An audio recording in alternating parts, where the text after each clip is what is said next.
Aba naman James, baka mamaya niyan makita pa tayo ni Donna, naliligo pa si Donna. Matagal maligo yon, Leslie. Pero baka makahalata na siya tungkol sa ating dalawa. Ako ang bahala, Leslie, walang mapapansin si Donna, itago niyo ako sa pangalang Leslie. Taga rito ako sa Paco, Manila. Ang kwento na nais kong ibahagi sa inyo ay ang tungkol sa akin at sa boyfriend ng best friend ko na si Donna. Magkasama kami ni Donna sa trabaho bilang isang sales lady sa mall. Mabait si Donna, maganda, sexy, mataas, at hindi ito madamot. Masasabi ko naman na hindi ako magpapahuli sa kanya. Tangkad din ako, maputi, makinis. Malalaki ang harap at maganda ang hubog ng aking likuran. Ngunit kaming dalawa ni Donna ay hindi magkasampalad. Si Donna ay may steady na boyfriend na nasa Korea long distance. Ako naman nakakailang boyfriend na, pero walang ginawa kundi sakta ng loob ko. Hindi ko matagpuan ang kasiyahan. Nakikitira din ako sa bahay nila Donna. Mag-isa lang kasi itong anak. At ang bahay na tinitirhan niya ay minana niya pa sa kanyang mga magulang. May ilang silid iyon na pinauupahan niya sa ilan pa naming mga kasama.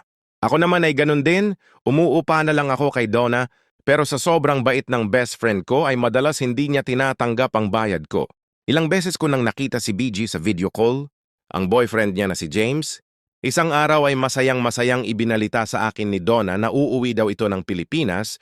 Pagkalipas nga lang ng halos 2 linggo umuwi ng Pilipinas, si James isinama pa ako ni Donna na sinundo ito sa airport at isinama din ako ni Donna na isama siya ni James papunta sa pamilya nito sa Cavite. Inggit na inggit ako kay Donna nung mga time na yon.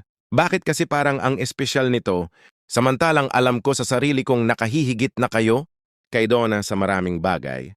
O baka sadya lang na inggitera. Ako mabait, si James.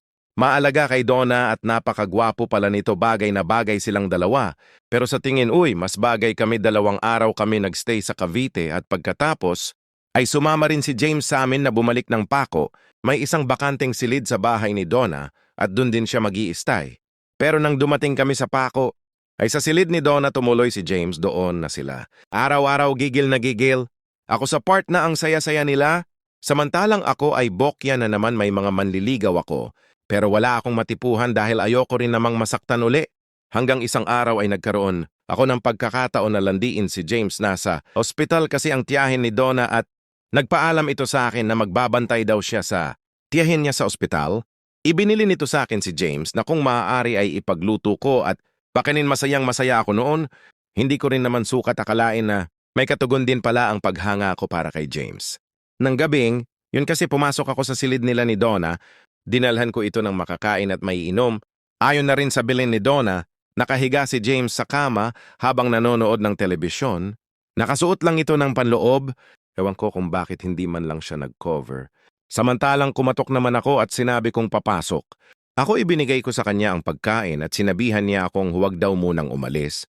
Pinanood ko siya habang kumakain at amazed na amazed talaga ako sa kagwapuhan niya. Pagkatapos ay inaya din niya akong inumin ang dala-dala kong serbisa. Hindi na ako nagpakipot pa nang bigla na lang akong hinalikan ni James. Ay hindi ako tumanggi dahil gustong-gusto ko yon. Iyon yung pangarap ko, gustong-gusto kong maranasan. Kung papaano ang mga haplos niya at kung papaanong mayakap ng isang katulad niya, hinila ni James patungo sa kama nila ni Donna. Ang aking kamay, kaming dalawa ay parang gutom na. Gutom na bigla na lang nagsagpungan, walang gustong magpatalo sa aming dalawa ni James. Walang gusto tong magbigay. Walang gustong magpadaig kung sino ang mas magaling sa aming magpaligaya. Halos 3 buwan na akong walang nobyo, kaya ang init ng katawan ko ay binuhos ko ng husto. Sa ito namang si James ay sinasabi na mahusay daw akong humalik at hindi daw pala akong boring kasama sa kama. Pinaligaya ko ng husto si James dahil gusto kong huwag niya akong makalimutan at ganun din naman ang ginawa niya sa akin. Kaming dalawa ni James ay pinagsaluhan ang makasalanang pag-ibig. Ang makasalanang init, sagad na sagad ang ginawa niya sa aking pagpapaligaya. Halos maikot namin ang buong silid, ang bawat bahagi ng kama, ang bawat kanto ng dingding, ganun pala kainit. Si James, napaisip tuloy ako kung nabibitin ba siya sa BFF ko na si Donna. Ngunit hindi ko na kailangang itanong dahil siya mismo, so boring daw si Donna, isang posisyon lang daw ang alam nito.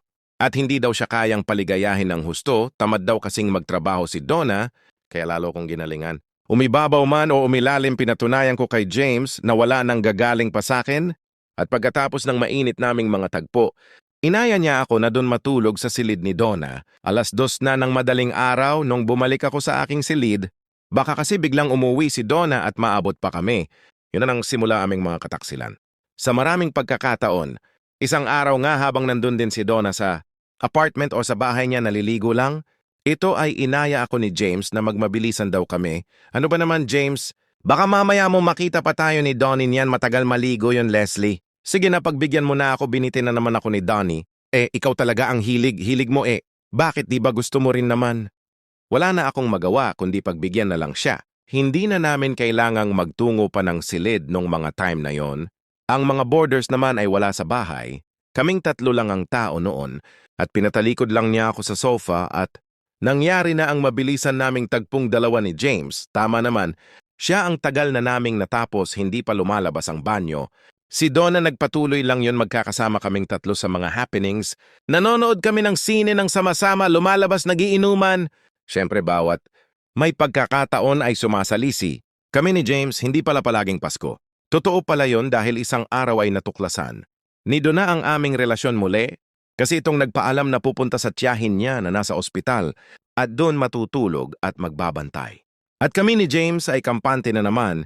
Inaya na naman ako nito sa silid nila Dino ni Donna, doon kami naglampungan, subalit hindi namin naaasahan na bigla pala itong uuwi. Kahit nakalaka ang silid niya, ay may sarili naman itong susi. Inabutan kami ni Donna sa mainit na tagpo, habang si James ay kumakain pa nung mga time na yon. Galit na galit si Donna, pinagsasampal ako nito sinabunutan, pero hindi naman ako lumaban sa kanya. Lumabas ako sa silid nila na naiiyak at nakabalot na lang ng kumot habang bit-bit ang aking mga damit. Dahil din sa komosyon, ang ibang mga boarders doon ay naglabasan sa mga silid nila. Kitang-kita nila yung part ng tagpo na bukas ang silid ni Donna habang pinaghahampas nito ang kanyang boyfriend na si James at ako naman ay lumabas ng silid habang nakatapis. Nang kumot at bit-bit ang aking mga damit.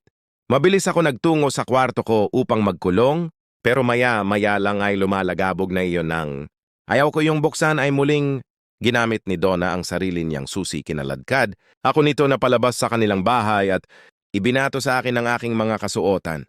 Hiyang-hiya ako dahil ang daming nakasaksi sa ginawa ko, ang daming nakasaksi sa pag-iskandalong ginawa ni Donna. Hindi pa daw natapos ang lahat, natanggal ako sa trabaho. Hindi ko alam kung anong ginawa ni Donna pero alam ko, malakas ito sa itaas para akong basang sisiw na walang mapuntahan, kaya umuwi na lang muna ako pansamantala sa aming probinsya. Hanggang dito na lang, Papa Berto, at huwag sana niyo kong pamarisan sa sino mang nakikinig dahil walang lihim na hindi nabubunyag. Huwag tayong mang-agaw ng kaligayahan ng iba dahil darating at darating yung karma. Maraming salamat po sa inyo, Papa Berto. Ako po ulit ito si Leslie ng Paco, Manila.